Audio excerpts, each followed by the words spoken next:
Good morning. पाऊस नसल्यामुळे आज थोडा वेळ खळ्यात बसून गप्पा मारल्या। निकिताने व्हॅक्यूम फिरवून घेतला।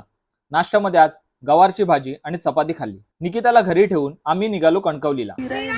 श्रद्धा दिसली नाही म्हणून परत व्हिडिओ घेतला। सगळे टाटा पंच मध्ये बसले आणि आम्ही 20 मिनिटात कणकवलीला योगेश मेडिकलला पोहोचलो। ऑस्टिन बगेरासाठी काही मेडिसिन घेतले। कोणालाही डॉग फूड किंवा मेडिसिन हवे असतील तर इथे मिळतील आणि माझे फॉलोअर असाल तर तुम्हाला एक्स्ट्रा डिस्काउंट सुद्धा मिळेल।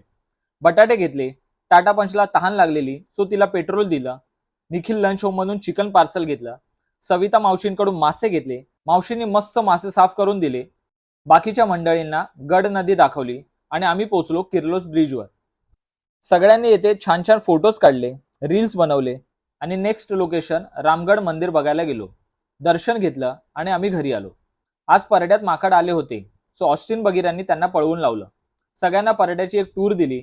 शेळ्यांचे एक झुंड आमच्या गेट समोरून जात होतं। निकिता त्यांना बघून त्यांच्या भाषेत हाय बोलली। आजचा जेवणाचा मेनू आहे वाटाण्याचं कालवण, गवाराची भाजी आणि चपाती। साधारण 5 ला आम्ही सगळे निघालो मालडीला। सगळे खूपच एक्साइटेड आहेत मालडी नदीवर जाण्यासाठी। प्रथेप्रमाणे मुलींनी एक फोटो बोलून 50 फोटो काढून घेतले। अंधार पडायला लागला म्हणून आम्ही मालडी नदीवरून निघालो आणि रामगडच्या फेमस वडापाव सेंटरला पोहोचलो। संतोष दादांनी मस्त गरमागरम वडापाव दिले। पेट पूजा करून आम्ही घरी आलो। आमच्या नंबर 1 फॉलोअर काकूंना व्हिडिओ कॉल केला। आज तुळशीचं लग्न आहे म्हणून सगळ्यांनी मिळून तुळशी वृंदावनची छान रांगोळी काढली। सगळ्यांना त्यांच्या मनासारखा जोडीदार भेटू दे। आता भेटूया नेक्स्ट व्हिडिओ मध्ये। तोपर्यंत टाटा बाय बाय।